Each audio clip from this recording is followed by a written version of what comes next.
देवर ने अपनी भाभी के साथ बनाया नाजायज संबंध। भाभी ने देवर से शादी रचाने को कहा। देवर ने भाभी को जान से मारने का किया प्रयास।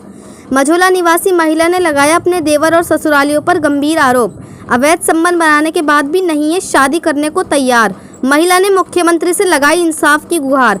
दरअसल आपको बता दें, उत्तर प्रदेश के जनपद मुरादाबाद जिले के थाना मझौला इलाके की रहने वाली एक महिला ने अपने देवर और ससुरालियों पर गंभीर आरोप लगाते हुए बताया कि उसकी शादी को बीते कुछ सालों पहले ही हुई थी। आपको बता दें, महिला का कहना है कि शादी के बाद से ही महिला का देवर अपनी भाभी के साथ अवैध संबंध बनाने को मजबूर करता रहा। महिला का कहना है कि मेरे देवर ने मुझे काफ़ी समय से मेरा यौन शोषण करता रहा। महिला ने जब अपने देवर से शादी के लिए कहा तो देवर आग बबूला हो गया। महिला के पति के जेल जाने के बाद आए दिन उसको मारपीट करता रहा। महिला ने बताया कि उसका पति किसी विवाद के चलते जेल में है, उसी का फायदा उठाकर उसका देवर उठा रहा है। हद तो जब हो गई जब महिला के साथ उसी के देवर ने जबरदस्ती उसको नशे जैसी जहरीली चीज़ पिलाकर उसको मारने का प्रयास किया। महिला ने जब विरोध किया तो बीच में आई महिला की सास ने भी महिला का साथ पकड़कर अपने बेटे का साथ दिया और महिला को मारने का पूरा प्रयास किया। जब महिला ने जैसे तैसे भागकर अपनी जान बचाई, लेकिन महिला को नशे देने के बाद महिला बेहोशी की हालत में गिर गई। घबराए परिजनों ने महिला को मरा हुआ समझकर उसको मुरादाबाद के जिला सरकारी अस्पताल में भर्ती कराया। तो वहीं सूचना मिलने पर पुलिस भी मौके पर पहुंच गई और महिला का हाल जानने के लिए मुरादाबाद के जिला अस्पताल पहुंच गई, जहां महिला ने अपने साथ हुई आपबीती को पुलिस के सामने रख दिया। और फिर क्या था, पुलिस ने महिला की शिकायत पर कार्रवाई की बात करने लगी।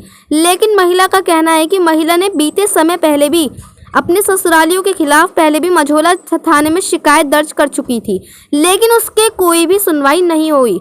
एक तरफ जहां लगातार मुख्यमंत्री योगी आदित्यनाथ लगातार महिलाओं का सम्मान और सुरक्षा का लगातार दावा कर मिशन शक्ति अभियान चला रहे हैं, जिसके कारण महिला की सुरक्षा के लिए जगह जगह हेल्प डेस्क बनाए गए हैं, लेकिन उसके बावजूद भी आज मुरादाबाद की बेटियों को भाजपा सरकार होने के बावजूद भी अपने आप को असुरक्षित महसूस कर रही हैं।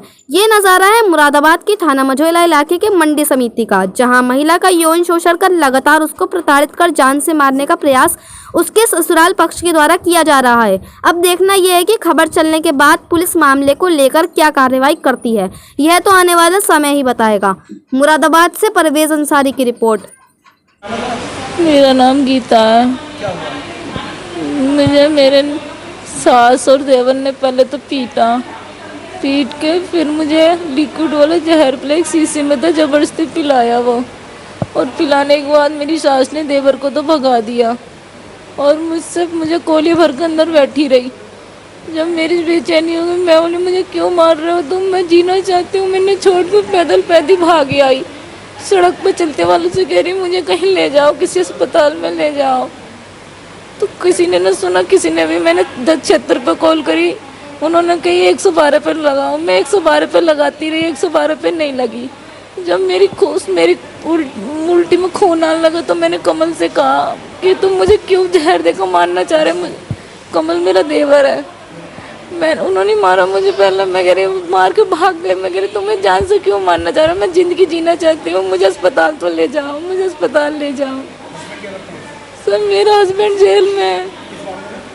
मेरी शादी 2011 को हुई थी, 20 जून 2011 को शादी हुई थी। 10 अगस्त 2011 को से जेल हो गई। पहले से वो मर्डर कर चुके थे, आजीवन कारावास की सज़ा में चल रहा है। तो मेरे पापा ने कहा कि फैसला कर दो हमारी लड़की का, हम अपनी लड़की का दुख नहीं झेल सकते। तुमने झूठ बोल के शादी करी, पहले तो आपको करनी नहीं चाहिए थी।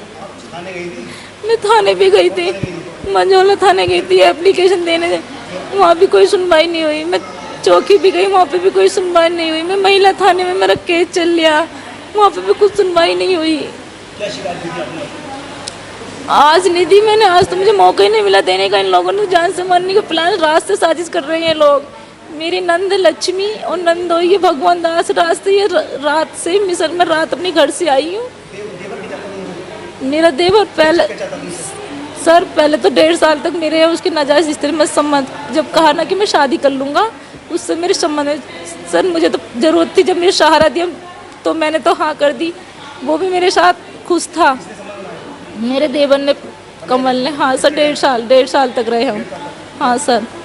उसके बाद में पंचायत फैसला बैठाया गया मैं बोली अब तुम बालिग हो गए हो, नाबालिग नहीं है, मैं शादी करना चाहती हूँ, मैं वैसे नहीं रहना चाहती, अपना परिवार बनाना चाहती हूँ। जी नहीं, मैंने कोई छेड़खानी की शिकायत नहीं दी।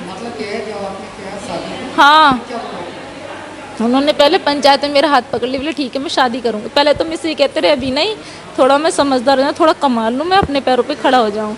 तो फिर वो कमाने लगे, मोबाइल का काम पे अच्छा कमाने लगे। तो मैं बोली अब तो कमाने लगे हो, तो बोले ठीक है।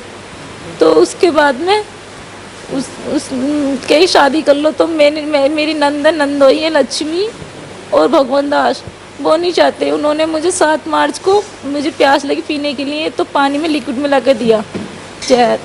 तो मेरी हालत ख़राब हो गई। वो हर्ष नर्सिंग होम में लेकर आए, वो डॉक्टर इन लोगों का रिलेशन में है। उसने लिख के, जब तक मेरी सारिस कंडीशन थी जब तक तो वो लोग ऐसे ही रहे, और जब सीरियस सही हो गए तो बोले कुछ नहीं है, कुछ नहीं है, कुछ नहीं है, और कह के भेज दिए। और पंचायत में फैसला हुआ तो पंचायत में उसने मेरा हाथ पकड़ लिया। 100 रुपये के स्टाम्प पेपर पे कचहरी में शादी समझौता नामा कर रखा है, इकरारनामा जो होता है।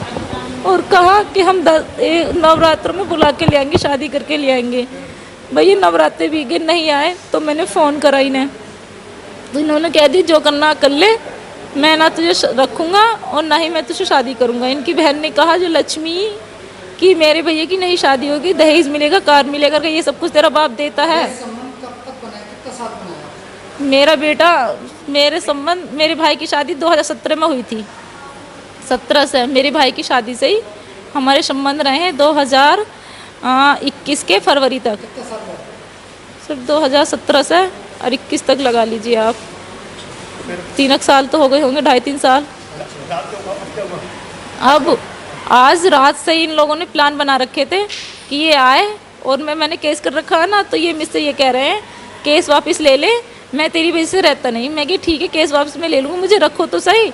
जब तुमने मेरे साथ संबंध बनाए, मुझे बीवी बना के रखा, आप सबके सामने मुझे नकार रहे हो, मेरी ज़िंदगी क्यों खरवा कर रहे हो। तो कहा मैं शादी करूँगा, जो दहेज और गाड़ी देवे तो ठीक है, वरना मैं तो कहीं और शादी कराऊँगा, तुझे नहीं रखूँगा मैं।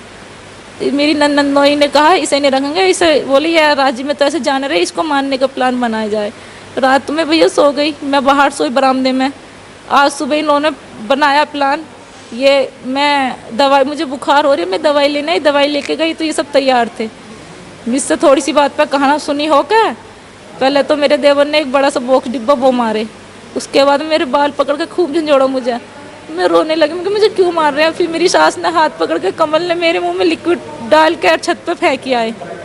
कमल वही देवर जिससे मैं शादी करने कह रही, जिसने मेरे साथ संबंध बनाए सब, और हम नकार रहा कि मैंने कुछ नहीं करा। अब मैं ही चाहती, जब पंचायत में सबके सामने मेरा हाथ पकड़ा, 100 रुपये के स्टाम्प पेपर इकरार नाम करा, तो मेरी ज़िंदगी खराब नहीं, तो मुझे उससे शादी करनी है, उसे घर में रखना। वो कह रहे जब उसे जेल हो जाए मुझे कोई गम नहीं है, कह रही जेल करा दे, जेल काट लूँगा। बहन कह रही है भैया तुझे जेल हो जाएगा तो जेल करा लेंगे, हम छुटा लेंगे, लेकिन इससे शादी नहीं होने देंगे, इससे कुछ नहीं होगा, हमारा पैसा चलेगा, जहाँ जहाँ तू जाएगी हम वहाँ पैसा फेंकेंगे। पहले भी मैंने शिकायत करी, चौकी में, थाने में एप्लीकेशन दी, मेरी कहीं भी कोई सुनवाई नहीं हुई, कहीं कुछ नहीं हो रहा मेरा।